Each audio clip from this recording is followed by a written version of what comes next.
अस्सलाम वालेकुम। उम्मीद करते हैं कि आप सब खैरियत से होंगे।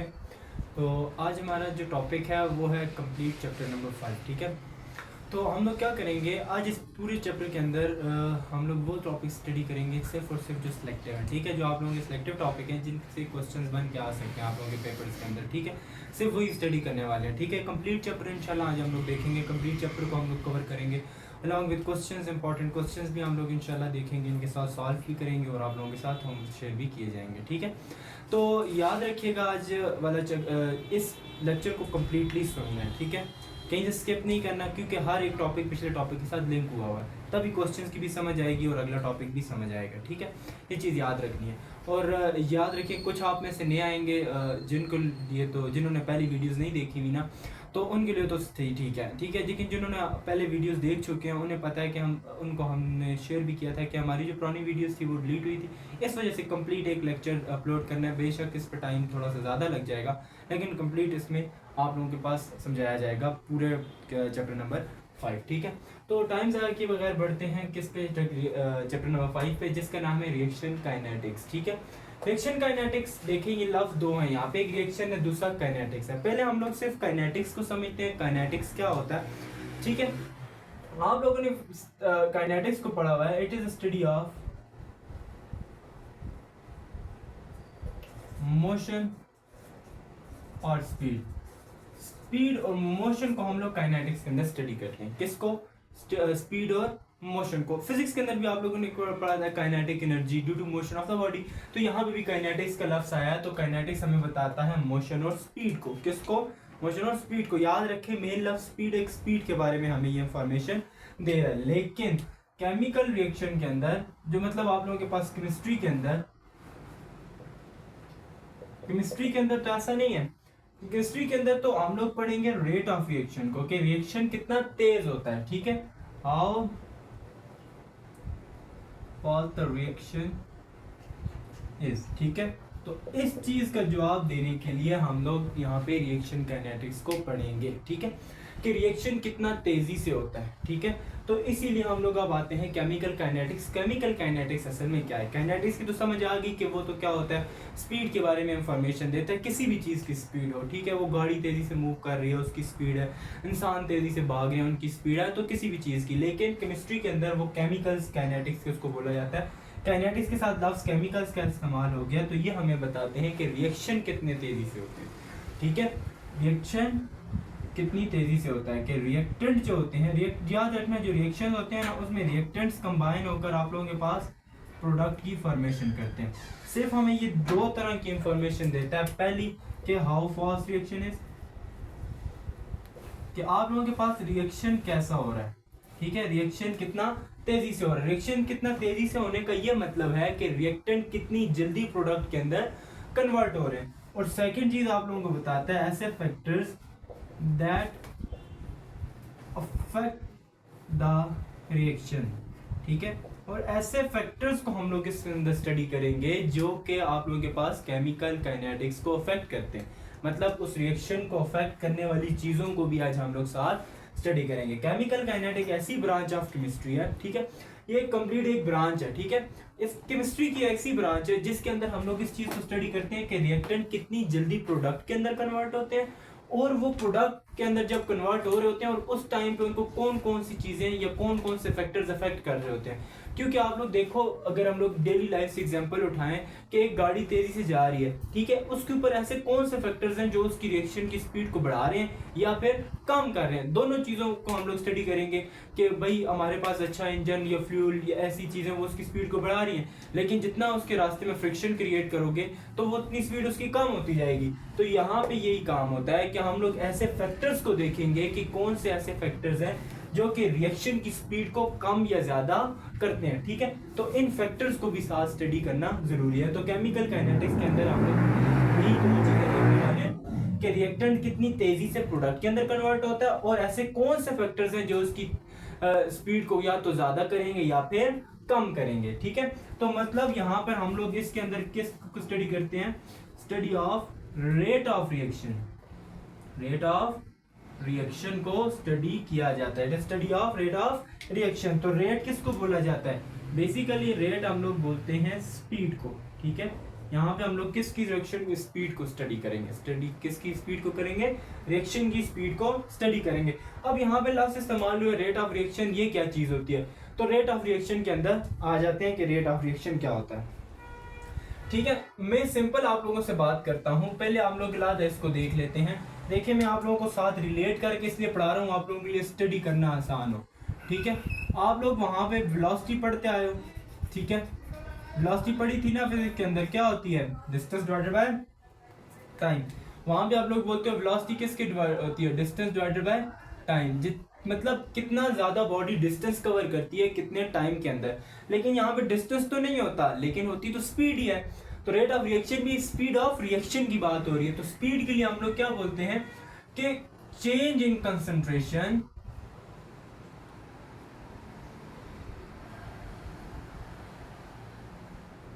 ठीक है, change in concentration of reactants into product पर यूनिट टाइम। ठीक है, कि रिएक्टेंट के अंदर, रिएक्टेंट की कंसंट्रेशन के अंदर कितनी चेंज आती है, कि कितनी ज्यादा रिएक्टेंट के अंदर कंसंट्रेशन के अंदर चेंज आएगी जब वो प्रोडक्ट के अंदर कन्वर्ट हो रहा है। तो उसके हिसाब से टाइम के लिहाज से, किसके लिहाज से, टाइम के लिहाज से। देखिए हम लोग स्पीड की बात करते हैं ना, एक बॉडी ए से मूव कर रही है बी की तरफ, तो इस टाइम पे वो कोई डिस्टेंस कवर कर रही है, उस अगर डिस्टेंस को, मतलब वो चेंज हो रहा है ना डिस्टेंस, उसको किस पे डिवाइड कर लो, टाइम पे डिवाइड कर दो, स्पीड आ जाएगी। तो यहाँ पे भी ऐसे ही करना है कि आप लोगों के पास जो रिएक्टेंट्स हैं वो रिएक्टेंट्स किसके अंदर कन्वर्ट हो रहे हैं, प्रोडक्ट के अंदर, यानी रिएक्टेंट की चेंज हो रही है, रिएक्टेंट की कंसंट्रेशन ऐसा ऐसा कम हो रही है ना, क्योंकि वो प्रोडक्ट के अंदर कन्वर्ट होते जा रहे हैं, तो उनकी कंसंट्रेशन, तादाद, मास कम होता जा रहा है। तो किसका बढ़ता जा रहा है, प्रोडक्ट का मास बढ़ता जा रहा है। तो रिएक्टेंट के मास के अंदर कितनी कमी आई है, रिएक्टेंट के मास के अंदर कितनी कमी आई है, कितने टाइम के अंदर, कितने टाइम के अंदर, जिसके मास के अंदर, मतलब ये बोल दें कि अगर कंसंट्रेशन तेजी से बढ़ रही है, मतलब प्रोडक्ट की कंसंट्रेशन तेजी से बढ़ रही है, इसका मतलब है कंसंट्रेशन किसकी चेंज हो रही है, प्रोडक्ट, रिएक्टेंट और प्रोडक्ट दोनों की। तो जितनी जल्दी रिएक्टेंट्स की कंसंट्रेशन के अंदर चेंज आएगा, जितनी जल्दी रिएक्टेंट की कंसंट्रेशन के अंदर चेंज आएगा, रिएक्शन उतना ही स्पीड अप होगा, रिएक्शन उतना ही स्पीड अप होगा। ठीक है, तो यहां से हम लोग देख लेते हैं कि इसको आप लोग लिखते कैसे हो मैथमेटिकल फॉर्म में। तो हम लोग बोलते हैं इसको लिखने का तरीका होता है rate is equal to change in concentration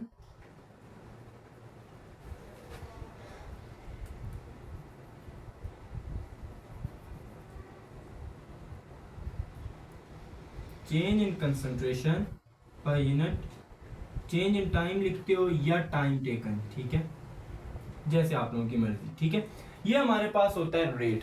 ठीक है, स्पीड किसके बराबर होती है, change in concentration per unit time. जिस तरह यहाँ पे distance change in concentration, distance divided by time था, delta S divided by delta T करते होते हो ना, तो यहाँ पे भी डेल्टा की जगह आप लोग चेंज इन कंसंट्रेशन। ठीक है, मतलब आप लोग ये इसको ऐसे लिखते होते हो, स्पीड आप लोगों के पास किसके बराबर होती है, delta S divided by delta T. जितना डिस्टेंस के अंदर चेंज आता है उतना टाइम के साथ साथ चेंज आता जाए, तो वो हमारे पास स्पीड हो जाती है। लेकिन यहाँ पे भी यही काम होगा। रेट किसके बराबर होती है, change in concentration per unit time taken. ठीक है, जितनी कंसंट्रेशन के अंदर चेंज आ रही है उतना टाइम के अंदर भी चेंज आता आ रहा है, किस लिहाज से आता है वो आप लोगों को स्पीड बता देती है। ठीक है, दोनों को डिवाइड करो, आप लोगों के पास रेट ऑफ रिएक्शन आ जाएगा।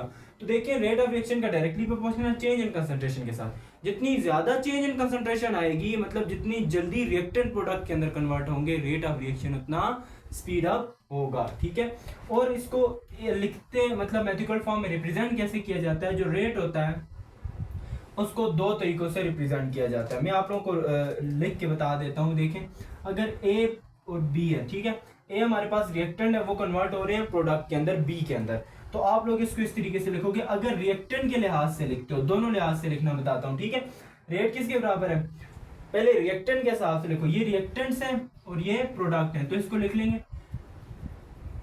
यहाँ पे minus delta A divided by delta T. ठीक है, और अगर आप लोग इसको दूसरे लिहाज से लिखना चाहते हो, प्रोडक्ट के लिहाज से, वो हो जाएगा delta B divided by delta T. अब आप लोग ये बोलोगे कि एक को हमने minus delta A divided by delta T से लिखा है, एक को delta B divided by delta T से लिखा है।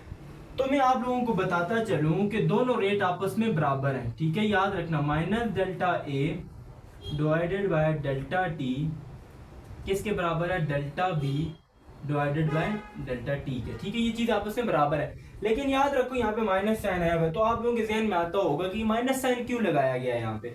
तो याद रखिएगा ये जो माइनस साइन है, ये माइनस साइन यहाँ पे किसी चीज को रिप्रेजेंट कर रहा है, वो क्या है, वो ये है कि यहाँ पे जो कंसंट्रेशन है, कंसंट्रेशन ऑफ रिएक्टेंट्स क्या हो रही है, डिक्रीज हो रही है। क्या हो रही है, डिक्रीज हो रही है। तो यहाँ पे कंसंट्रेशन ऑफ रिएक्टेंट क्या हो रही है, डिक्रीज। तो देखो प्रोडक्ट तब बनेंगे ना जब रिएक्टेंट टूट के, मतलब रिएक्टेंट आपस में क्या होते जाएंगे, ऐसे ऐसे उनका वजन कम होता जाएगा, क्योंकि वो प्रोडक्ट के अंदर कन्वर्ट हो रहे हैं। तो जब वो प्रोडक्ट के अंदर कन्वर्ट होंगे, प्रोडक्ट का वजन ज्यादा होता जाएगा। जिसका वजन या जिसका मास, जिसका मोल, जिसकी कंसंट्रेशन ज्यादा हो रही है, जिसकी कंसंट्रेशन ज्यादा हो रही है, जो लफ्ज भी इस्तेमाल करें वो, उसको हम लोग पॉजिटिव से रिप्रेजेंट करते हैं। जिसका आस्ता आस्ता कम होता जा रहा है वजन या कंसंट्रेशन, मोल, जो भी आप लोग बोले, वो क्या होती जा रही है, उसको माइनस से रिप्रेजेंट करते हैं। तो रिएक्टेंट आस्ता आस्ता कम होते जाते हैं, प्रोडक्ट आस्ता आस्ता बढ़ते जाते हैं। तो रिएक्टेंट की कंसंट्रेशन के साथ हम लोग माइनस साइन लगाते हैं कि हमें सिर्फ इतना पता चले कि रिएक्टेंट क्या हो रही है, उसकी डिक्रीज हो रही है कंसंट्रेशन के अंदर। और अगर इसके साथ देखो कोई साइन नहीं, मतलब प्लस का साइन है, तो ये हमें बताता है कि इसकी कंसंट्रेशन बढ़ रही है। तो याद रखना, जितना ए कम होगा उतना बी बढ़ेगा, इसलिए हम लोग बोलते हैं कि ये दोनों आपस में बराबर होते हैं, ठीक है। जितनी ए कम होगा उतना बी ज्यादा होता जाएगा। अगर ए नहीं कम होगा, बी कभी भी ज्यादा नहीं हो सकता, ठीक है। यहाँ पे मतलब रिएक्टेंट कम नहीं होंगे तो प्रोडक्ट ज्यादा नहीं हो सकता। तो आस्ते आस्ते रिएक्टेंट कम होंगे तभी प्रोडक्ट उतना ही ज्यादा होगा। तो इसको हम लोग लिखते हैं इस तरीके से, ठीक है, समझ आ गई। अब इसको ग्राफिकली रिप्रेजेंट करने का तरीका देखते हैं। हम बना लेते हैं एक एक्स एक्सिस और दूसरी बना लेते हैं वाई एक्सिस। एक्स एक्सिस पे ले लेते हैं टाइम और इस साइड पे ले लेते हैं कंसंट्रेशन, ठीक है, कंसंट्रेशन था। तो अब मुझे ये बताएं आप लोग कि जब स्टार्टिंग टाइम था, जब टाइम क्या था, बिल्कुल जीरो था, जब टाइम जीरो था, तो अभी आप लोग ए और बी के लिहाज से बनाने, ये रिएक्टेंट प्रोडक्ट, इसको छोड़ दें, रिएक्टेंट प्रोडक्ट के लिहाज से बनाते हैं। तो शुरू में स्टार्टिंग में सिर्फ हमारे पास रिएक्टेंट्स मौजूद थे, प्रोडक्ट मौजूद नहीं था। तो कंसंट्रेशन किसकी ज्यादा हुई, रिएक्टेंट की, मतलब ये रिएक्टेंट ही मौजूद है, प्रोडक्ट अभी है ही नहीं है, खाली है, तो ये रिएक्टेंट ही है। तो रिएक्टेंट की कंसंट्रेशन हाई है, बहुत ज्यादा मास है इनका। तो हम लोग ये बोलेंगे कि ये ऊपर, सबसे ऊपर जो हमें बता रहा है, ये रिएक्टेंट की कंसंट्रेशन बता रहा है वाई एक्सिस पे कि कंसंट्रेशन बहुत ज्यादा है, कंसंट्रेशन बहुत ज्यादा है। तो अब मैं यहाँ पे ब्लू से रिप्रेजेंट करूंगा मैं प्रोडक्ट के ग्राफ को, और रेड से रिप्रेजेंट करूंगा मैं रिएक्टेंट के ग्राफ को। तो यहाँ पे जो आप लोगों के पास है, रिएक्टेंट की प्रोडक्ट की कंसंट्रेशन बिल्कुल जीरो है, प्रोडक्ट बिल्कुल जीरो है, रिएक्टेंट बहुत ज्यादा हाई है। आहिस्ता आहिस्ता क्या होगा कि इनकी कंसंट्रेशन प्रोडक्ट के अंदर कन्वर्ट होती जाती है, और रिएक्टेंट जब प्रोडक्ट के अंदर कन्वर्ट हो रहा है तो उसकी कंसंट्रेशन कम हो रही है, गिर रही है, नीचे की तरफ हो रही है, और concentration of product Aahista Aahista बढ़ती जाती है, आहिस्ता आहिस्ता बढ़ती जाती है। जिस लिहाज से कंसंट्रेशन रिएक्टेंट की कम होती है, उसी लिहाज से प्रोडक्ट की कंसंट्रेशन भी बढ़ती जाती है, ठीक है। उस लिहाज से प्रोडक्ट की कंसंट्रेशन भी बढ़ती जाती है। तो यहाँ पे मैं लिख लेता हूँ प्रोडक्ट की कंसंट्रेशन थी तो प्रोडक्ट, यहाँ पे मैं लिख लेता हूँ रिएक्टेंट की कंसंट्रेशन थी तो रिएक्टेंट। तो आहिस्ता आहिस्ता देखें रिएक्टेंट कम हो रहे हैं, प्रोडक्ट आहिस्ता आहिस्ता बढ़ते जा रहे हैं, ठीक है, बढ़ते जा रहे होते हैं, ठीक है, याद रखिएगा। और ये जो जगह होती है, ये जो जगह होती है, याद रखना, ये स्टीपर ग्राफ कहलाता है, मतलब कि बिल्कुल स्लोप बिल्कुल स्लाइड की तरह होती है एकदम। आगे जाके देखो थोड़ा सा फ्लैट हो जाता है, आगे जाके थोड़ा सा ये फ्लैट हो जाता है। तो जब बिल्कुल स्टीपर हो रहा होता है उस टाइम पे रेट ऑफ रिएक्शन तेज होता है, उस टाइम पे रेट ऑफ रिएक्शन तेज होता है। रेट ऑफ रिएक्शन क्या होता है, ये चीज याद रखनी है, अच्छा क्वेश्चन में पूछा जाता है। रेट ऑफ रिएक्शन क्या होता है, स्पीड अप होता है, रेट ऑफ रिएक्शन तेज होता है, ठीक है, इन दोनों टाइम पे। अब मैं रेड से बनाऊंगा उन दोनों जगहों पे, इधर और इधर, जब फ्लैट ग्राफ आ जाए आगे से, इसका मतलब है कंसंट्रेशन, जो रिएक्शन था वो स्लो हो गया, रिएक्शन क्या हो गया, रिएक्शन क्या हो गया, स्लो हो गया। ये चीज याद रखनी है, ठीक है। जब आप लोग बोलते हो बिल्कुल स्टीपर ग्राफ होगा, ठीक है, तो वहां पे रेट ऑफ रिएक्शन तेज होगा। जैसे ही आगे जाके फ्लैट होना शुरू हो जाएगा ग्राफ, ये हमें बताएगा कि रिएक्शन क्या हो गया, कम हो गया, स्लो होता जा रहा है, ठीक है। ये चीज याद रखनी, ऐसे इसका ग्राफ बनता है। अब आ जाते हैं इंटरप्रेटिंग डेटा। इंटरप्रेटिंग डेटा का मतलब है कि आप लोग को डेटा की फॉर्म में, एक टेबल की फॉर्म में आप लोगों के पास अगर आप लोगों को कंसंट्रेशंस दी जाएं और टाइम भी बता दिया जाए, और फिर आप लोगों से पूछा जाए कि इसमें किस तरीके से चेंज आ रही है या रेट ऑफ रिएक्शन क्या है, तो आप लोग कैसे उसका जवाब दोगे, ठीक है। तो मतलब ग्राफिकली टेबल के थ्रू, पहले हम लोगों ने ग्राफिकली देखा, आप टेबल के थ्रू बताएंगे कि रेट ऑफ रिएक्शन को कैसे डिटरमाइन करते हैं, ठीक है। तो हम लोग ले लेते हैं एक तरफ टाइम और एक तरफ कंसंट्रेशन, ठीक है। एक तरफ ले लेते हैं टाइम और एक तरफ कंसंट्रेशन, ठीक है। अब एक तरफ कोई भी टाइम आप लोग उठा के लिख लें। हम लोग बोलते हैं, सपोज करते हैं कि पहले टाइम था 10, मतलब ये टाइम ले लेते हैं हम लोग मिनट्स के अंदर, ठीक है। 10 मिनट्स, 20 मिनट्स, 30 मिनट्स, ठीक है। उस टाइम पे जब 10 मिनट गुजरे हैं, उस टाइम पे इसकी कंसंट्रेशन होगी है, इसके अंदर लिख लेते हैं मोल पर डीएम क्यूब के अंदर इसकी कंसंट्रेशन लिख लेते हैं 5 मोल पर डीएम क्यूब। जब इधर पर 10 मोल के इसके ऊपर आए तो 13 मोल पर डीएम क्यूब, ठीक है।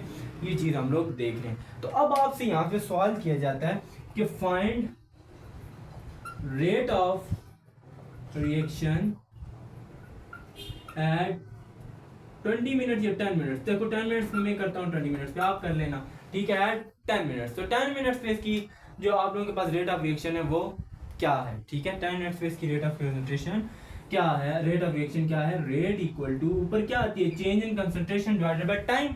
तो अगर 10 है, ठीक है, 10 है, तो शुरू में कंसंट्रेशन बिल्कुल क्या थी, 0, क्योंकि रिएक्टेंट्स प्रोडक्ट में कन्वर्ट ही नहीं हुए थे। तो हम लोग यहाँ पे कर लेते हैं 5 माइनस 0, और शुरू में टाइम क्या था, 0, तो अब टाइम कितने पे करनी है, 10, तो 10 माइनस 0 कर लेंगे। अब ये देखो मैंने माइनस 0 क्यों किया, तो याद रखिएगा असल में जो फार्मूला होता है यहाँ पे डेल्टा का लफ्ज इस्तेमाल किया ना। डेल्टा देखो यहाँ पे डेल्टा लफ्ज इस्तेमाल करते थे तो S2 माइनस S1, हायर में से लोअर को माइनस करते थे तो तब टोटल डिस्टेंस आता था। यहाँ पे भी हम लोग माइनस करेंगे ताकि हमारे पास चेंज इन कंसंट्रेशन है। चेंज इन कंसंट्रेशन मालूम करने के लिए हायर कंसंट्रेशन को लोअर कंसंट्रेशन पे माइनस करते हैं, और इसी तरह ज्यादा टाइम को कम टाइम पे माइनस किया जाता है। तो इसी तरीके से अब 10 से तो पहले 0 टाइम था, ठीक है, तो 0 ले लिया। 5 से पहले कंसंट्रेशन 0 थी तो इसलिए 0 से माइनस किया। तो आप लोग क्या करोगे, 5 माइनस 5 डिवाइडेड बाय 10, तो आप लोगों के पास आंसर आ जाना है, ठीक है। तो वही हमारे पास रेट ऑफ रिएक्शन होगा। और अगर यहाँ पे मैं इस तरीके से क्वेश्चन दे दूं, find rate of reaction at 20 minute, ठीक है। अगर मैं बोलूं कि 20 मिनट पे फाइंड करना है, अगर मैं बोलूं 20 मिनट पे फाइंड करना है, तो 20 मिनट पे क्या करोगे, ठीक है। मैं ये इसी को मैं यहाँ पे बताता हूँ कि अगर यहाँ पे 10 मिनट ना होता, ठीक है, नोट कर लिया होगा, समझ आ गई होगी। आगे यहाँ पे क्या होता, 20 मिनट्स होता। अगर क्या होता, 20 मिनट्स होता, तो यहाँ पे मैं इसका जवाब ऊपर दे देता हूँ, नीचे जगह नहीं है, ठीक है। 20 मिनट्स होता तो आप लोग क्या करते, रेट इक्वल टू ऊपर कंसंट्रेशन, अब हायर कंसंट्रेशन कौन सी होती, अब 20 की बात हो रही है, याद रखिएगा। तो ये हायर कंसंट्रेशन है और ये लोअर कंसंट्रेशन है, तो 10 को माइनस करो 5 में से, डिवाइडेड बाय हायर टाइम को लोअर टाइम में से माइनस कर दो, ज्यादा टाइम को 20 माइनस 10। तो आप लोगों के पास क्या आ जाना है, 10 माइनस 5 और 20 माइनस 10, क्या आंसर आएगा 10। तो 10 डिवाइडेड बाय 5, तो आप लोगों के पास 5 डिवाइडेड बाय 10 करो, उतना रेट ऑफ रिएक्शन आ जाएगा, ठीक है। लेकिन मिनट्स में आएगा, पर मिनट्स में, ठीक है। इसकी जो यूनिट होगी ना वो आप लोगों के पास आ जाएगी। यहाँ पे आप लोगों को शायद नजर ना आ रहा हो, लेकिन मैं यहाँ डायरेक्टली इसकी यूनिट लिख लेता हूँ। वो यूनिट होती है मोल पर डीएम क्यूब। मैं सिंपल इससे भी आसान लफ्ज़ों में लिखता हूँ, डीएम क्यूब -3 और पर मिनट, ठीक है। मिनट के अंदर कन्वर्ट करना है तो मिनट लिख लो, -1। अगर सेकंड के अंदर कन्वर्ट करना हुआ तो आप लोग क्या करोगे, इस टाइम को 60 से मल्टीप्लाई करो और यहाँ पे यूनिट इस तरीके से बना लो, मोल पर डीएम क्यूब पर सेकंड, ठीक है। समझ आ गई। इस तरीके से आप लोग 60 डिवाइड करो, 10 डिवाइड बाय 10 60, अब जो भी आता है उसको डिवाइड करो, आंसर आ जाएगा। समझ आ गई। अब आ जाते हैं इससे रिलेटेड क्वेश्चंस की तरफ, ठीक है, कि इसमें से हम लोग किस तरीके के क्वेश्चन बना सकते हैं और किस तरीके के क्वेश्चन पेपर में पूछे जाते हैं। बस मैं ये रेस करके आप लोगों के लिए क्वेश्चन लिखता हूँ और क्वेश्चंस को हम लोग डिस्कस करके नेक्स्ट टॉपिक की तरफ चलते हैं।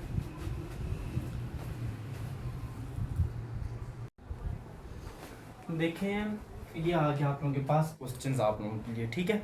तो यही जो क्वेश्चंस मैंने 4 लिखे हैं, जो अभी पहले टॉपिक हमने डिस्कस किया, उस टॉपिक में से ये 4 क्वेश्चन इस तरीके से बन सकते हैं, ठीक है।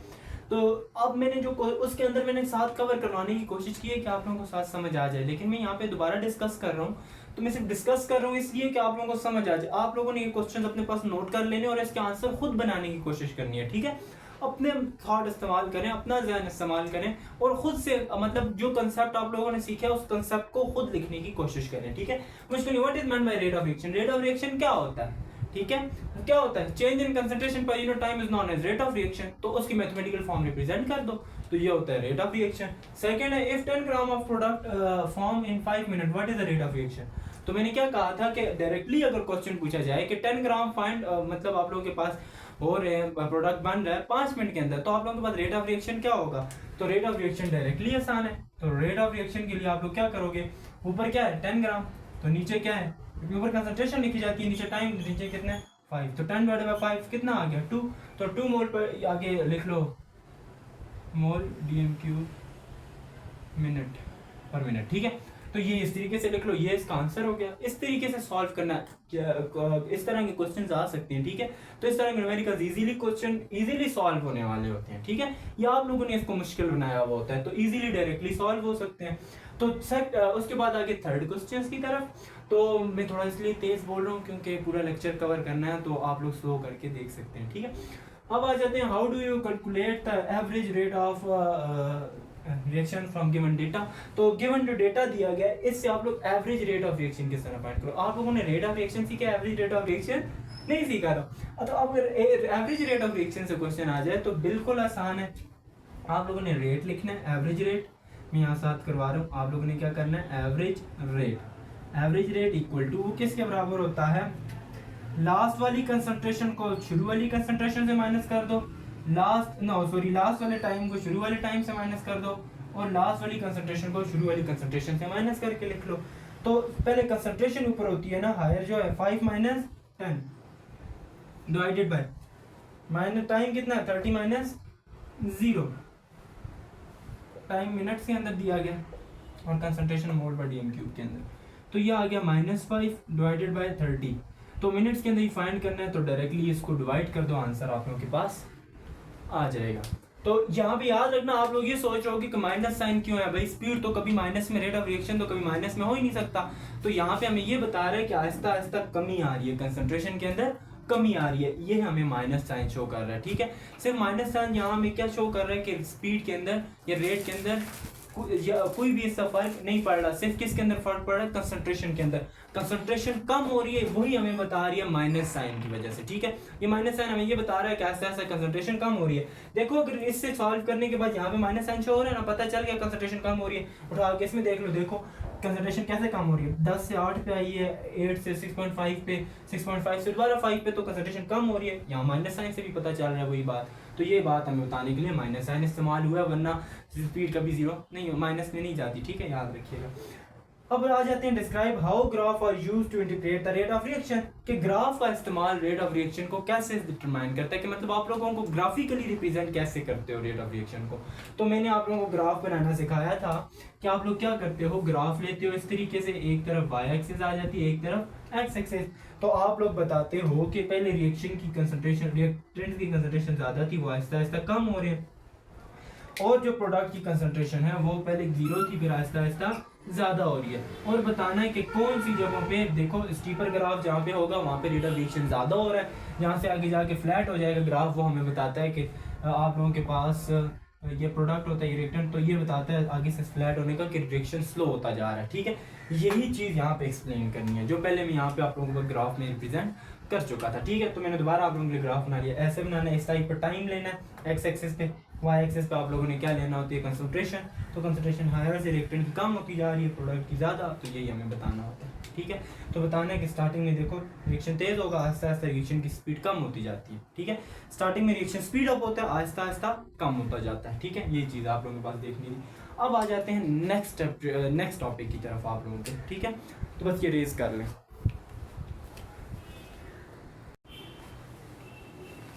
Our next topic is physical parameter that affect the rate of reaction। तो आप लोगों के पास जो पहले हम लोग पढ़ चुके हैं, उसके बाद से क्लीन भी था, एक्टिवेशन एनर्जी भी थी बीच में, ठीक है। तो और कैटलिस्ट वगैरह, हाँ कैटलिस्ट भी था, ठीक है। तो याद रखिएगा वो टॉपिक फॉर्मेटिव है, तो उनसे रिलेटेड क्वेश्चंस, उससे रिलेटेड कोई भी आप लोगों के पास टॉपिक पेपर में नहीं आएगा, इसलिए हम लोग वो उसको क्या करें, स्किप कर रहे हैं और सिलेक्टिव टॉपिक्स की तरफ ही आ रहे हैं जो आप लोगों के इंक्लूड हैं, ठीक है। तो नेक्स्ट टॉपिक जो सिलेक्ट है वो है physical parameter that affect the rate of reaction. तो रेट ऑफ रिएक्शन को ऐसे कौन से फिजिकल पैरामीटर्स हैं जो अफेक्ट करते हैं, मतलब जिनके फिजिकल पैरामीटर मतलब एक्सटर्नल पैरामीटर, जिनके वजह से चेंज होने की वजह से आप लोगों के पास रेट ऑफ रिएक्शन में फर्क आता है, तो उसको हम लोग क्या बोलते हैं, फिजिकल पैरामीटर्स। फिजिकल पैरामीटर आप लोग बोल दो एक्सटर्नल पैरामीटर्स, ठीक है, एक्सटर्नल पैरामीटर। एक्सटर्नल पैरामीटर मतलब जिनके वजह से हम लोग कोई चेंजिंग करते हैं ना, तो उससे रेट ऑफ रिएक्शन कम या ज्यादा होगा, वो हम लोग किस तरीके से पता चलते हैं, वो एक्सटर्नल पैरामीटर्स को चेंज कर रहे होते हैं या अफेक्ट कर रहे होते हैं रेट ऑफ रिएक्शंस को। तो पहला 3 फिजिकल पैरामीटर्स हैं, ठीक है, फिंगर टिप्स पे याद करने, चेंज इन कंसंट्रेशन, सेकंड आप लोगों के पास आ जाता है formation of gas and the third one is temperature, ठीक है, ये 3 आप लोगों ने फिंगर टिप्स पे याद कर लो, बहुत इजी हैं। Change in concentration, change in concentration याद रखो, कंसंट्रेशन के अंदर चेंज आएगी तो तभी रेट ऑफ रिएक्शन का पता चलेगा। तो ये कैसे, जितनी ज्यादा चेंज इन कंसंट्रेशन क्या बताती है कि जितना ज्यादा चेंज इन कंसंट्रेशन होगा रेट ऑफ रिएक्शन उतना ज्यादा होगा, ठीक है। तो यहाँ पे हम लोगों को पता है कि रेट ऑफ जो रिएक्शन होता है वो डिपेंड ही किसके ऊपर करता है, चेंज इन कंसंट्रेशन के ऊपर, ठीक है, चेंज इन कंसंट्रेशन। अगर चेंज इन कंसंट्रेशन नहीं होगी तो रेट ऑफ रिएक्शन भी नहीं होगा। तो ये किस तरीके से अफेक्ट करती है, तो अगर चेंज इन कंसंट्रेशन क्या हो जाए, स्लो हो जाए, then rate of reaction also slow. तो रेट ऑफ रिएक्शन क्या हो जाएगा, कम। अगर चेंज इन कंसंट्रेशन कम होगी तो रेट ऑफ रिएक्शन भी कम हो जाएगा, अगर चेंज इन कंसंट्रेशन ज्यादा होगी तो रेट ऑफ रिएक्शन भी ज्यादा होगा। अब चेंज इन कंसंट्रेशन होती कैसे है, तो हम लोग बोलते हैं कि जो रिएक्टेंट्स होते हैं वो किसके अंदर कन्वर्ट हो रहे होते हैं, प्रोडक्ट के अंदर। तो यहाँ पे इस तरह बोला जाता है कि जिस तरीके से रिएक्टेंट की कंसंट्रेशन कम होती जाएगी उस तरीके से प्रोडक्ट की कंसंट्रेशन ज्यादा होती जाएगी, ठीक है। ये एरो के साइन याद रखिएगा, आप लोग केमिस्ट्री में आप जितने भी लेक्चर में चलेंगे, केमिस्ट्री में जो एरो का साइन मैं नीचे की तरफ लगाऊंगा उसका मतलब है वहाँ चीज कम हो रही है, कोई भी चीज है, टेम्परेचर नीचे करूँ टेम्परेचर कम हो रहा है, ज्यादा करूँ ज्यादा हो रहा है, ठीक है, ऊपर की तरफ। तो यहाँ पे एरो साइन ज्यादा को रिप्रेजेंट करेगा, लो डाउन का टेम्परेचर एरो का साइन नीचे की तरफ हो तो वो कम को।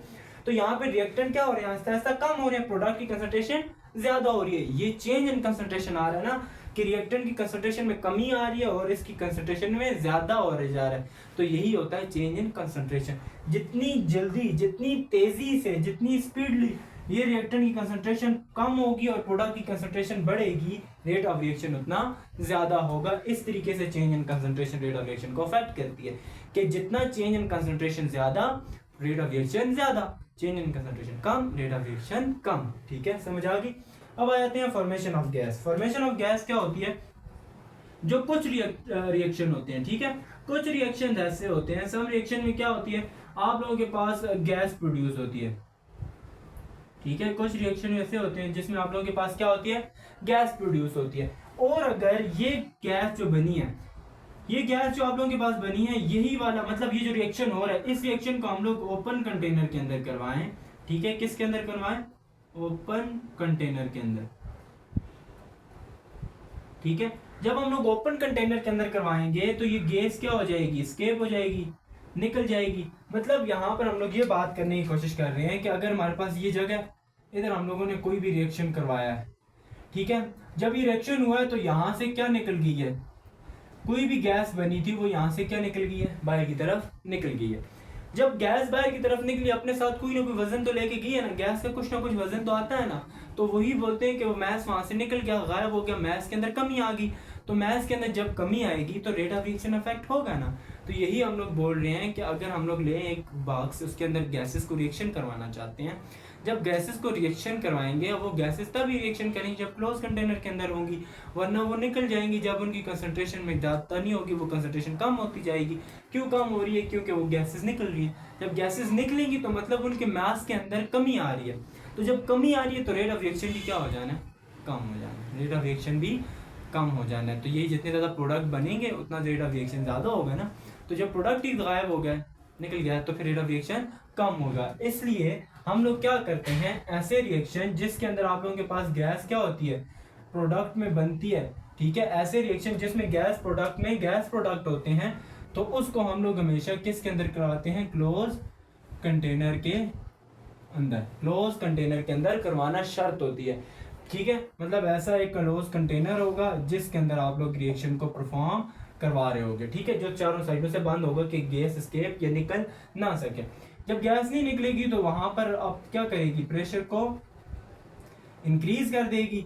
जब प्रेशर को इंक्रीज करेगी तो याद रखा, आप लोगों को ये पढ़ा है ना कि जहां गैसेस को प्रेशर अफेक्ट करता है, गैसेस के रिएक्शन को प्रेशर अफेक्ट करता है, तो प्रेशर ज्यादा होगा तो रेट ऑफ रिएक्शन भी क्या हो जाएगा, रेट ऑफ रिएक्शन इंक्रीज हो जाएगा, रेट ऑफ रिएक्शन इंक्रीज हो जाएगा। याद रखना ये सिर्फ गैसेस के केस में होता है, प्रेशर सिर्फ गैसेस के रिएक्शन को ही स्पीड अप करता है, ठीक है। बाकियों में जो रिएक्शन लिक्विड हो या फिर आप लोगों के पास सॉलिड हो उसमें प्रेशर का इफेक्ट नहीं होता, क्योंकि हम लोग सॉलिड के ऊपर जितना मर्जी जोर लगाएं उसको हम लोग प्रेशर नहीं ला, मतलब प्रेशर से उसके अंदर चेंज कोई भी ला नहीं सकते। तो इसमें क्या होता है, जब प्रेशर ज्यादा होता है मॉलिक्यूल एक दूसरे के करीब आते हैं, जब एक दूसरे के करीब आते हैं तो ज्यादा प्रोडक्ट की फॉर्मेशन करते हैं। पहले दूर दूर होंगे रिएक्टेंट्स ना, जब करीब आएंगे तभी रिएक्शन होगा ना, जब वो एक दूसरे टकराएंगे ही नहीं, कोलाइड ही नहीं करेंगे, मिलेंगे ही नहीं, तो फिर वो कैसे रिएक्शन होगा। तो यहाँ पे क्या होता है, प्रेशर जब ज्यादा होता है ना, वो एक दूसरे ज्यादा जोर से क्लीन करते हैं, एक्टिवेशन एनर्जी को अचीव करते हैं, और अचीव करने के बाद प्रोडक्ट के अंदर कन्वर्ट हो जाते हैं और ज्यादा प्रोडक्ट बनाते हैं। तो रेट ऑफ रिएक्शन इस तरीके से उन रिएक्शन के अंदर ज्यादा हो जाता है जिधर गैसेस की प्रोडक्शन हो रही होती है। अब आ जाते हैं टेम्परेचर। सिंपल, बहुत इजी है। बोलते हैं कि अगर टेम्परेचर को ज्यादा करो, ठीक है, टेम्परेचर का डायरेक्टली इफेक्ट होता है रेट ऑफ रिएक्शन के साथ। तो मैं अब एक तरतीब से स्केच बनाता हूँ, आप लोगों को समझ आ जाएगी। टेम्परेचर और काइनेटिक एनर्जी का डायरेक्ट रिलेशन आ गया, ठीक है, के ई काइनेटिक एनर्जी, ठीक है। बोलते हैं अगर टेम्परेचर ज्यादा करोगे काइनेटिक एनर्जी क्या हो जाएगी, ज्यादा। आप लोगों ने पढ़ा है ना, टेम्परेचर ज्यादा करने से मोशन पार्टिकल ज्यादा तेजी से मूव करते हैं। देखो हम लोग ऐसे पार्टिकल है जब तक ठंडे हैं वो इतनी तेजी से मूव नहीं कर रहे, जब उनको टेम्परेचर देंगे उनके पास एनर्जी आएगी, जब एनर्जी आएगी तो वो तेजी से मूव करेंगे, जब वो तेजी से मूव करेंगे तो वो क्या हो जाएगी, काइनेटिक एनर्जी ज्यादा। तो यहाँ पर हम लोग बोल देते हैं जब काइनेटिक एनर्जी ज्यादा होगी तो आप लोगों के पास क्या चीज ज्यादा हो जाएगी, कुलयन ज्यादा हो जाएगी, ठीक है। क्या हो जाएगी, ज्यादा, कुलयन ज्यादा हो जाएगी। और जहां पे कुलयन ज्यादा होती है, जहां पे कुलयन ज्यादा होती है वहां पे प्रोडक्ट भी ज्यादा बनता है, प्रोडक्ट भी ज्यादा बनता है। और जहां प्रोडक्ट ज्यादा बनता है इसका मतलब ये है कि रेट ऑफ रिएक्शन भी क्या हो जाएगा, इंक्रीज हो जाएगा, रेट ऑफ रिएक्शन भी इंक्रीज हो जाएगा। बिल्कुल आसान लफ्जों में एक लिख लो, temperature increase, rate of reaction also increase, ठीक है। जब टेम्परेचर ज्यादा होता है रेट ऑफ रिएक्शन ज्यादा हो जाता है, टेम्परेचर कम करते हो रेट ऑफ रिएक्शन कम हो जाता है, ठीक है। यही 3 पैरामीटर्स थे जो कि रेट ऑफ रिएक्शन को कैसे अफेक्ट करते हैं वो आप लोगों ने देख लिया। अब इनसे क्वेश्चन किस तरह के आ सकते हैं, ये 2 इंपॉर्टेंट क्वेश्चन मैंने लिखे हैं कि ये आप लोगों के पास आ सकते हैं इस तरीके से।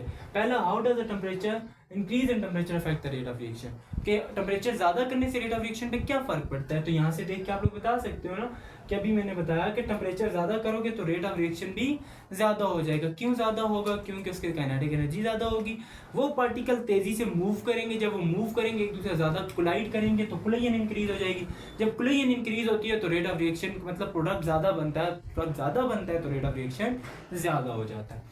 अब आ जाते हैं, how can change in mass help to measure the rate of reaction. Mass के अंदर चेंज आने से रेट ऑफ रिएक्शन क्या कैसे आप लोग पता करते हो।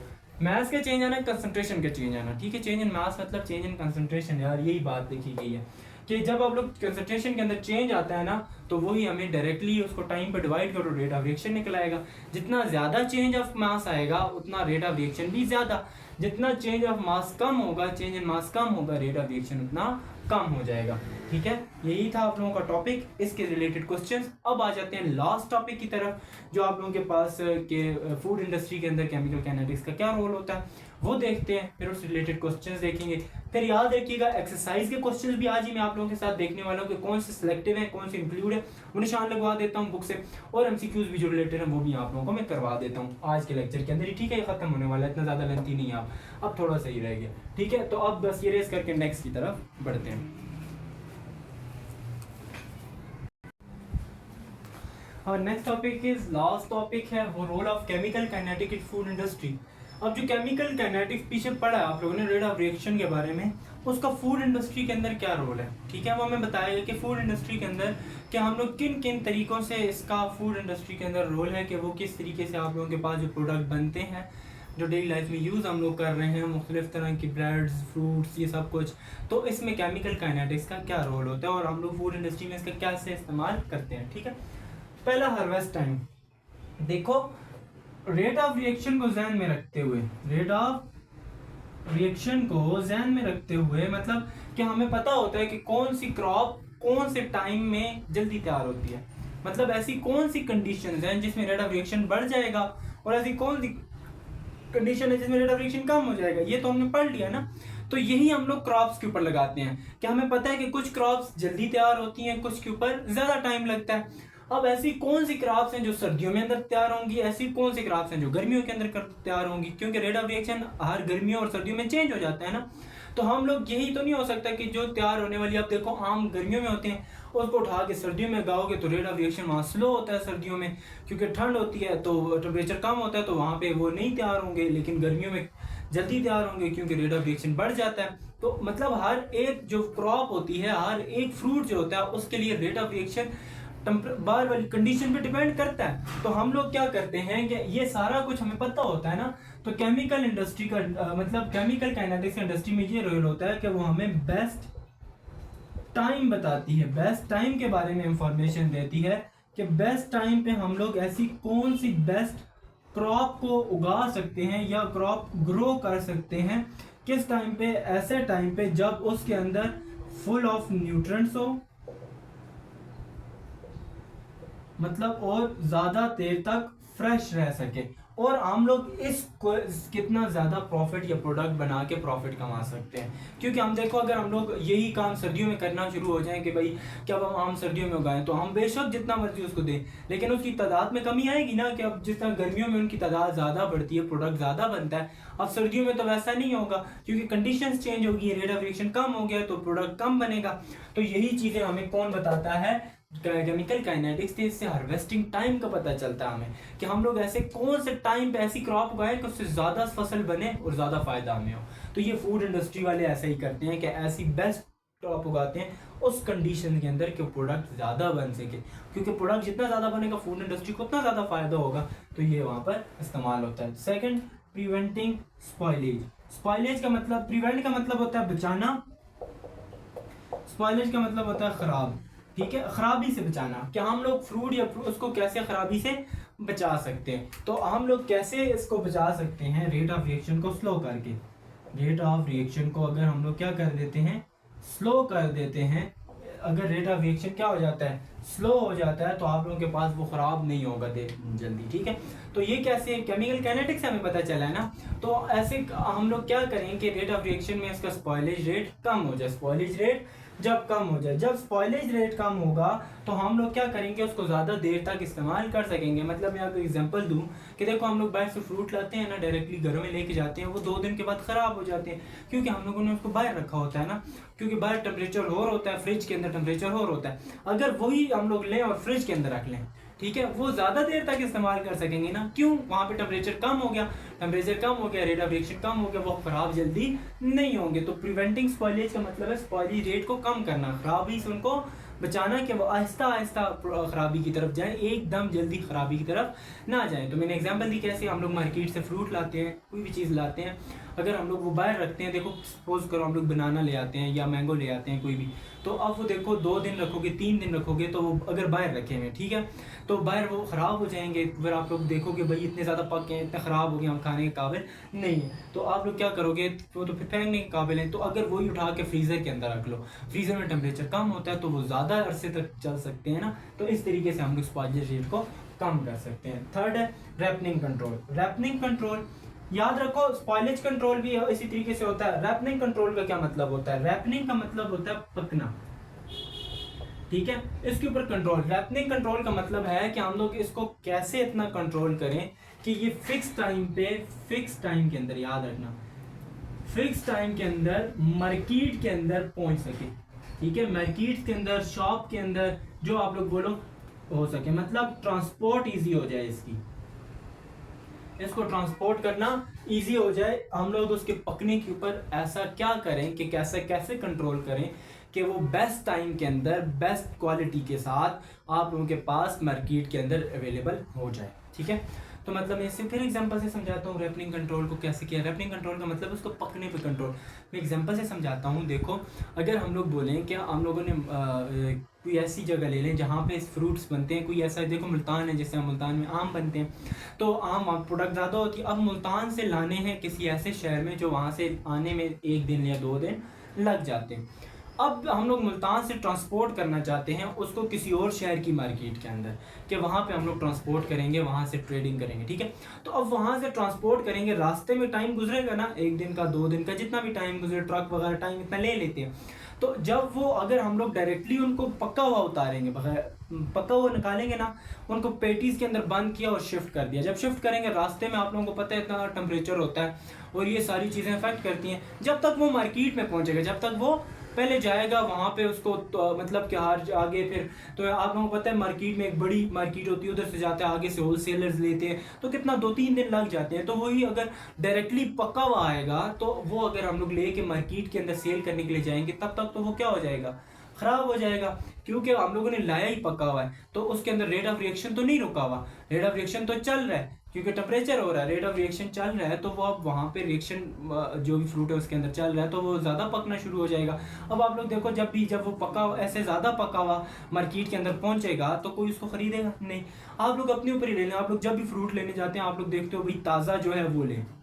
ठीक है, अब वो ताज़ा कब होगा, जब वो बिल्कुल फ्रेश होगा, उसके ऊपर कोई दाग नहीं होगा, कोई किसी जगह से ज़्यादा पका हुआ नहीं होगा, बिल्कुल मेंटेन हुआ होगा। ठीक है, तो यही यहाँ पर ऐसा भी होता है कि वो रैपनिंग कंट्रोल की जाती है ताकि आप लोगों को फ्रेश मिल सके। ठीक है, अगर वो डायरेक्टली वैसे ही उतारें, वैसे ही आगे ट्रांसपोर्ट करें, तो आगे आप लोगों के पास जब तक पहुँचेगा वो ट्रांसपोर्ट ज़्यादा मतलब होने की वजह से, टाइम ज़्यादा लगने की वजह से वो ज़्यादा पक जाएगा, फिर उसकी रेट कम हो जाएगा, उसका मतलब कीमत कम लगेगी, कोई उसको उस क्वालिटी में, उसकी क्वालिटी तो बेहतर नहीं रही। तो क्या करते हैं, उसको 1-2 दिन पहले उतार लेते हैं, उसको मतलब जो भी आप लोग फ्रूट है उसको 1-2 दिन पहले ले लेते हैं, फिर ट्रांसपोर्ट करते हैं। वो फिर रास्ते में आहिस्ता आहिस्ता पकता है, रास्ते में आहिस्ता आहिस्ता पकता है। जब मार्केट में पहुंचता है ना, वो उसका एग्जैक्ट टाइम होता है कि उस टाइम पे वो बिल्कुल फ्रेश और बिल्कुल अपनी बेस्ट क्वालिटी के अंदर होता है। ठीक है, क्योंकि वो आहिस्ता से रेट ऑफ रिएक्शन को तो नहीं कर रहे आप, अब वो पहले ही उतार लिया है कि बेशक चलता है रेट ऑफ रिएक्शन। ठीक है, तो इस तरीके से हम लोग रैपनिंग कंट्रोल करते हैं। फोर्थ आ गया स्टोरिंग मेथड, कि हम लोग इसको स्टोर कैसे करेंगे। स्टोर करने का बिल्कुल आसान तरीका है, आप लोग क्या करें, वैक्यूम क्रिएट करके भी इसको स्टोर कर सकते हैं। वैक्यूम क्रिएट करके सेकंड आप लोग फ्रीज़र में आप लोग इसको स्टोर कर सकते हो।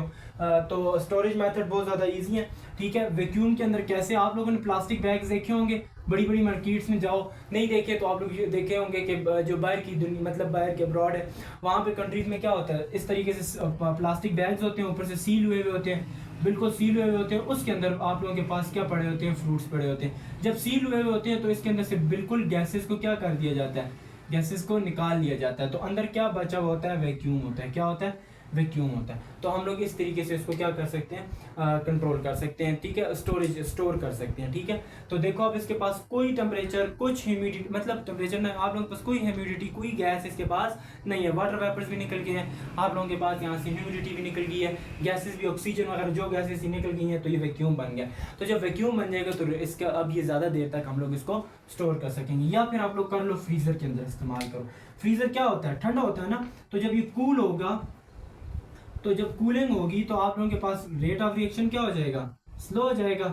जब रेट ऑफ रिएक्शन स्लो हो जाएगा तो आप लोग इसको ज़्यादा देर तक, ज़्यादा अरसे तक इस्तेमाल कर सकते हो। मतलब अगर अभी आप लोग आम लो और फ्रीज़र के अंदर रख लो जहाँ टेम्परेचर माइनस में है, तो अब 3-4 महीने तक वो चलेगा। 3-4 महीने बाद आप लोग निकाल के उसको इस्तेमाल करो, कोई मसला नहीं। आप लोग उसमें नहीं इस्तेमाल करते, सर्दियों में इस्तेमाल करो। अब आम सर्दियों में तो होते नहीं, आप लोग यहाँ पे गर्मियों से लो, स्टोर करो, फिर वहाँ इस्तेमाल करो। कैसे, फ्रीजिंग करके। ठीक है, फ्रीज करोगे तो वो ज़्यादा अरसे तक चलेगा, क्योंकि रेट ऑफ रिएक्शन इतना कम हो जाता है कि वो ख़राब फिर नहीं होता। Extending shelf life, extending shelf life का एक्सटेंडिंग का मतलब होता है बढ़ाना, शेल्फ लाइफ का मतलब होता है एक्सपायरी डेट, मतलब उसकी लाइफ को कितना ज़्यादा हम लोग बढ़ा सकते हैं कि इसकी एक्सपायरी डेट ज़्यादा हो जाए। मतलब कि आप ये, इसने 3 दिनों के अंदर ख़राब होना है, अब वो 10 दिन के बाद जाके ख़राब हो। ठीक है, मतलब उसने अगर 10 दिन चलना था वो 20 दिन चले, अगर वो 1 महीने के लिए थी वो अब 10 महीनों के लिए हो जाए। तो मतलब उसका लाइफ को कैसे ज़्यादा कर सकते हो, 2 चीज़ों को कंट्रोल करके आप लोग एक टेम्परेचर, दूसरा ह्यूमिडिटी। अगर इन दो चीज़ों पे अगर हम लोग कंट्रोल कर लें तो आप लोग किसी भी फ्रूट की शेल्फ लाइफ को ज़्यादा कर सकते हो। पहला टेम्परेचर, टेम्परेचर को कैसे कंट्रोल करोगे कि टेम्परेचर आप लोग लो डाउन कर लो, टेम्परेचर को लो डाउन कर लो, और ह्यूमिडिटी को वहाँ से क्या कर दो, डिक्रीज कर लो या ख़त्म कर लो। क्योंकि जितनी ज़्यादा ह्यूमिडिटी या वाटर वेपर्स होंगे तो ये उतनी ज़्यादा रेट ऑफ रिएक्शन को ज़्यादा करते हैं। ठीक है, याद रखिएगा। आप लोगों ने देखा होगा कि जब हम लोग सेब काटते हैं तो थोड़ी देर बाद वो हो जाता है ब्राउनिश, तो रेट ऑफ रिएक्शन वहाँ ज़्यादा और होता है। इसी वजह से क्योंकि ऑक्सीजन के कंटेक्ट में आती है तो ऑक्सीजन और वाटर वेपर्स इसकी रिएक्शन को ज़्यादा करते हैं। ठीक है, तो ह्यूमिडिटी यही चीज़ें होती हैं। तो ह्यूमिडिटी को भी कम कर लो, टेम्परेचर को भी ज़्यादा कम कर लो।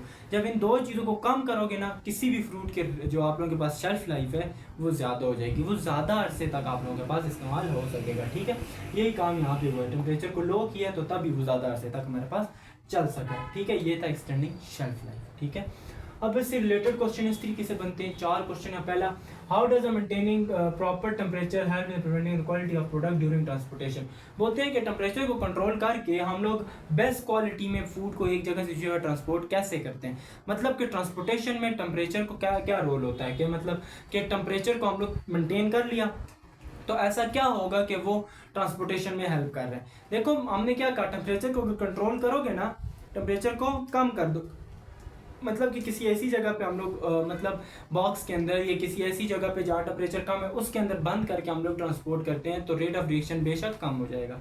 ठीक है, जब रेट ऑफ रिएक्शन कम हो जाएगा तो वो ख़राब नहीं होगा, बेशक जहाँ मर्जी उसको ट्रांसपोर्ट फिर करते रहो। ठीक है, मतलब ये कि अब डायरेक्टली हम लोगों ने पकी हुई चीज़ उतारी है, अब उसको ठंडी जगह पे रख के, ठंडी जगह पे रखा है, टेम्परेचर कम कर दिया, मेंटेन कर दिया, अब उसको ट्रांसपोर्ट करें। जब ट्रांसपोर्ट करेंगे तो रेट ऑफ रिएक्शन वहाँ पे कम होगा और वो बेस्ट क्वालिटी में ट्रांसपोर्ट में हेल्प करेगा, बेस्ट क्वालिटी में मार्केट तक पहुँचेगा। थर्ड है, सेकंड क्वेश्चन है, how does low temperature slow down the spoilage rate. Temperature slow down the spoilage rate मतलब खराबी को किस तरह काम करता है।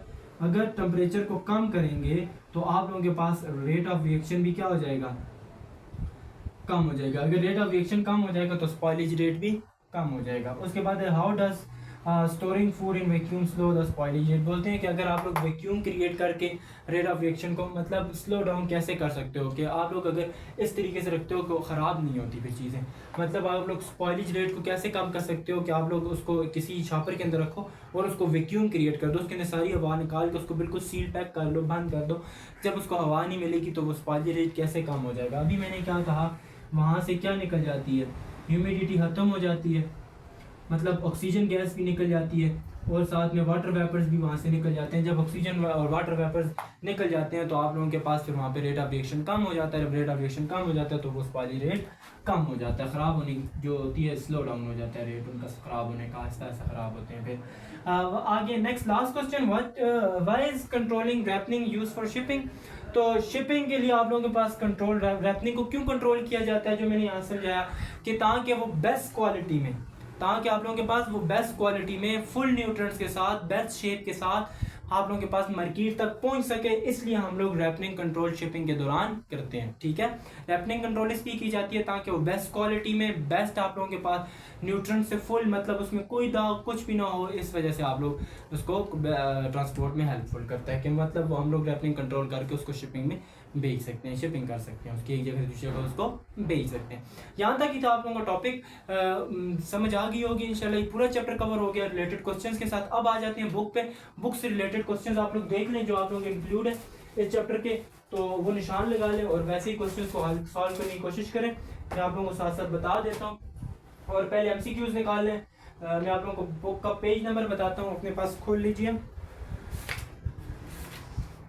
आप लोगों को कहाँ पे था पेज नंबर 71। पेज नंबर 71 में आप लोगों के पास आ जाते हैं। जो पहला MCQs है वो देखें, the rate of reaction dash as the reaction proceed. MCQ मतलब कि जिस तरह रिएक्शन बढ़ता जाता है तो रेट ऑफ रिएक्शन क्या और होता है, मतलब रिएक्शन की प्रोसीड होते वक्त जब स्टार्ट हो गया तो रिएक्शन आस्ता आस्ता रेट ऑफ रिएक्शन क्या हो रहा है, rate of reaction dash as a reaction proceed. जब प्रोसीड हो गया तो उसके बाद रिएक्शन क्या होता जा रहा है, रिमेन सेम ना sorry increase decrease remain the same, में इंक्रीज और डिक्रीज के मतलब क्या रेट ऑफ रिएक्शन ज़्यादा होता है, मतलब रिएक्शन के आहिस्ता आहिस्ता, मतलब हम लोगों ने पढ़ा था कि शुरू में रिएक्शन होता है वो आहिस्ता आहिस्ता ज़्यादा होता जा रहा होता है। ठीक है। लेकिन आहिस्ता आहिस्ता मतलब स्टार्टिंग में ज्यादा होता है, आहिस्ता आहिस्ता क्या होता जा रहा होता है, स्लो होता जा रहा है ऊपर की तरफ। तो यहाँ पे आंसर था डिक्रीज। डिक्रीज लगाना है क्योंकि शुरू में तेज होता है, लेकिन जिस तरीके से प्रोसीड होता जाता है आगे की तरफ बढ़ता जाता है रिएक्शन स्लो डाउन होता जाता है। तो बी आप लोगों का बीटा ऑप्शन है। उसके बाद आ जाते हैं एक्टिवेशन एनर्जी, जो कि आप लोगों के पास इंक्लूड नहीं है। उसके बाद आ जाते हैं how activation energy, activation energy वाला नहीं है, ठीक है। तो याद रखिए पहला एमसीक्यूज इंक्लूड है, उसके बाद सेकंड, थर्ड, फोर्थ और फोर्थ इंक्लूड नहीं है, उसके बाद फिफ्थ भी इंक्लूड नहीं है, उसके बाद सिक्स भी इंक्लूड नहीं है, 7 इंक्लूड है। 7 वी डबल आई पे आ जाए, लिखा हुआ है which physical parameter is not typically affected by the rate of reaction. कौन सा ऐसा पैरामीटर जो कि रेट ऑफ रिएक्शन से अफेक्ट नहीं हो रहा होता या रेट ऑफ रिएक्शन को अफेक्ट नहीं कर रहा होता। वो देखो पहले हमने क्या 3 फिंगर टिप्स में याद रखनी, चेंज इन मास या change in concentration, second temperature और तीसरा फॉर्मेशन ऑफ गैस। तो ये 3 थे। अब ये चौथे उन्होंने लिखा हुआ कलर ऑफ रिएक्टेंट्स। तो कलर ऑफ रिएक्टेंट्स का ऑप्शन है कि यही रेट ऑफ रिएक्शन को अफेक्ट नहीं कर रहा या उनसे नहीं हो रहा, ठीक है। Colour of reactant delta option है, ठीक है। उसके बाद आ जाती है which factor can affect the rate of reaction involving gas, ये भी नहीं है। और इसके बाद 9th वाला भी नहीं है। 10th वाले का लास्ट ऑप्शन है, लेकिन 10th वाला भी इंक्लूड नहीं था। लेकिन 10th वाले का क्या है, how does the temperature affect the rate of reaction during कुलियन theory. कुलियन theory include नहीं है, लेकिन कुलियन थ्योरी का बेस्ट ऑप्शन ये होता है कि हाउ टेम्परेचर इंक्रीज, मतलब कि कुलियन थ्योरी कब ज़्यादा होती है, मतलब कुलियन थ्योरी कैसे इफेक्टिव होती है कि जब टेम्परेचर ज़्यादा करते हो ना, फ्रीक्वेंसी ऑफ कुलियन ज़्यादा हो जाती है। मतलब टेम्परेचर ज़्यादा करते हो कुलियन ज़्यादा होती है, जब कुलियन ज़्यादा होती है काइनेटिक एनर्जी पार्टिकल्स की ज़्यादा हो जाती है और प्रोडक्ट की फॉर्मेशन ज़्यादा होती है। तो यही बोला गया है कि टेम्परेचर कुलियन थ्योरी में रेट ऑफ रिएक्शन को कैसे अफेक्ट करता है। तो टेम्परेचर का लिखा गया था, तो ये लास्ट ऑप्शन है डेल्टा, के टेम्परेचर क्या कर देता है, कुलियन को ज़्यादा करता है। जब कुलियन मैंने बताया था ना, टेम्परेचर क्या करता है, जब ज़्यादा होता है काइनेटिक एनर्जी ज़्यादा, काइनेटिक एनर्जी ज़्यादा, कुलियन ज़्यादा, कुलियन को ज़्यादा हो रही है तो प्रोडक्ट की फॉर्मेशन ज़्यादा, तो प्रोडक्ट की फॉर्मेशन ज़्यादा, रेट ऑफ रिएक्शन ज़्यादा। Delta is the right option, D option है, ठीक है, 10वें का। अब आते हैं शॉर्ट क्वेश्चन की तरफ। शॉर्ट क्वेश्चन की तरफ लॉन्ग क्वेश्चन तो करवाने की जरूरत नहीं है, सारा इसके अंदर कवर हो गया और मैंने आपसे जो आप रिलेटेड क्वेश्चन थे वो भी करवाए थे, ठीक है। अब शॉर्ट क्वेश्चन में पहला क्वेश्चन इंक्लूड नहीं है, second one is not include, third one is not include. और डबल 2 पे आ जाए, जो आप लोगों के पास सेकंड वाला डबल 2 है, पहला नहीं। What is the effect of catalyst, ये वाला नहीं, जो सेकंड है। उसके बाद अगला जो लिस्ट, पेज नंबर 72 पे देखें, list physical parameter were affected by the rate reaction rate. तो which physical, list physical parameters, तो फिजिकल पैरामीटर्स को बताने हैं सिंपल, ठीक है। फिजिकल पैरामीटर आप लोगों ने देखने हैं, जो आप लोगों को 3 करवाए हैं। फिजिकल पैरामीटर कौन कौन से थे, change in concentration, temperature and the formation of gas. तो उन तीनों को यहाँ पे डिफाइन करना है, लिखना है, ठीक है। उसके बाद था डिस्कस द इफेक्ट ऑफ, उसके बाद एक्सप्लेन कुलियन थ्योरी, ये भी नहीं है आप लोगों के पास इंक्लूड। उसके बाद क्वेश्चन नंबर 4 IV पे आ जाते हैं, discuss the effect of change in concentration of reaction on the rate of reaction. ये क्वेश्चन मैंने आप लोगों को करवाया कि चेंज इन कंसंट्रेशन से रेट ऑफ रिएक्शन पे क्या फर्क पड़ता है, कि चेंज ऑफ कंसंट्रेशन ज़्यादा होगी, रेट ऑफ रिएक्शन उतना ज़्यादा होगा, चेंज इन कंसंट्रेशन कम होगी, रेट ऑफ रिएक्शन कम हो जाएगा, ठीक है। उसके बाद आ जाते हैं V पे, 5 पे, ठीक है। तो describe how graph interpret the rate of reaction. Rate of reaction को ग्राफ के जरिए हम लोग रेट ऑफ रिएक्शन को कैसे इंटरप्रेट करते हैं। तो मैंने बताया था ना कि जिस तरीके से ज़्यादा हो रही हो तो इस तरीके से बताना है कि स्टार्टिंग में क्या स्टीपर है तो फास्टर है, आहिस्ता आहिस्ता रिएक्शन स्लो होता जा रहा है। और फिर रिएक्टेंट्स का बताना है कि आहिस्ता आहिस्ता वहाँ से क्या हो रही है, कंसंट्रेशन ऑफ रिएक्टेंट्स कम हो रही है, शुरू में तेज़ी से कम होती है, फिर आहिस्ता आहिस्ता कम होती है, ठीक है। ये आप लोगों ने ग्राफ बनाकर बताना है। उसके बाद है वाई इज एक्टिवेशन एनर्जी, मतलब VI वाला नहीं है क्वेश्चन इंक्लूड। उसके बाद 7 क्वेश्चन है, if you increase the temperature of the reaction how does it affect the kinetic energy of the particles. ये इंक्लूड है क्वेश्चन कि कैसे ज़्यादा होती है, जब वो टेम्परेचर हम लोग ज़्यादा करते हैं ना तो वो पार्टिकल ज़्यादा तेज़ी से मूव करते हैं। जितनी ज़्यादा मोशन होगी उतनी ज़्यादा काइनेटिक एनर्जी होगी, और उतनी ज़्यादा काइनेटिक एनर्जी होने की वजह ये है कि वो उनके पास एनर्जी इंक्रीज हो जाती है टेम्परेचर ज़्यादा होने की वजह से, ठीक है। जब टेम्परेचर ज़्यादा दोगे ना वो पार्टिकल तेज़ी से मूव करेंगे, तेज़ी से मूव करने का ये मतलब है उनके पास काइनेटिक एनर्जी ज़्यादा हो गई है। उसके बाद है VIII 8 क्वेश्चन, ये कुलियन थ्योरी से ये इंक्लूड नहीं है। उसके बाद है एवलेट हाउ इंक्रीजिंग एक्टिवेशन एनर्जी, ये भी इंक्लूड नहीं है। क्वेश्चन नंबर 10 X पे है, कैटलिस्ट से रिलेटेड क्वेश्चन है, ये भी इंक्लूड नहीं है। उसके बाद XI क्वेश्चन है कैटलिस्ट से इंक्लूड है, ये भी इंक्लूड आप लोगों के पास इंक्लूड नहीं है। उसके बाद 11 और 12 क्वेश्चन दोनों इंक्लूड नहीं है, एंजाइम्स वाला भी नहीं है, ठीक है।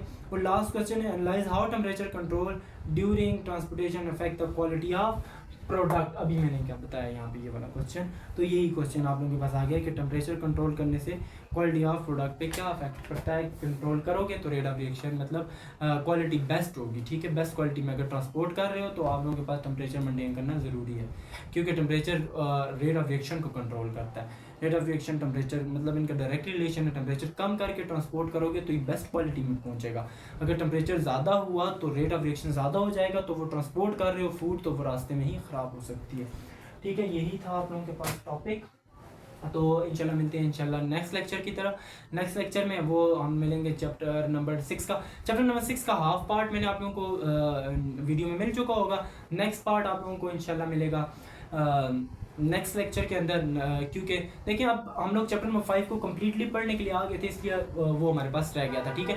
तो अब नेक्स्ट वीडियो, आज आप लोगों के पास यही टॉपिक इंक्लूड मतलब यही वाली वीडियो आई है, तो नेक्स्ट वीडियो में आप लोगों के पास जो आएगी वो आप लोगों के पास उसके लिहाज से होगी। चैप्टर नंबर 6 का पार्ट 2 आएगा, ठीक है, समझ आ गई। तो वो 2 लेक्चर्स के अंदर ही ख़त्म हो रहा है। तो एक लेक्चर आप लोगों के पास अपलोड हो गया चैप्टर नंबर 6 का, तो वो आप लोग गौर से समझे। उसके जैसे नोट्स चाहिए तो नोट्स भी आप लोगों के पास व्हाट्सएप लिंक में व्हाट्सएप ग्रुप में जाएं लिंक से, तो वहाँ आप लोगों को मिल जाएंगे। इंशाल्लाह मिलते हैं नेक्स्ट लेक्चर में, तब तक के लिए अल्लाह हाफिज़।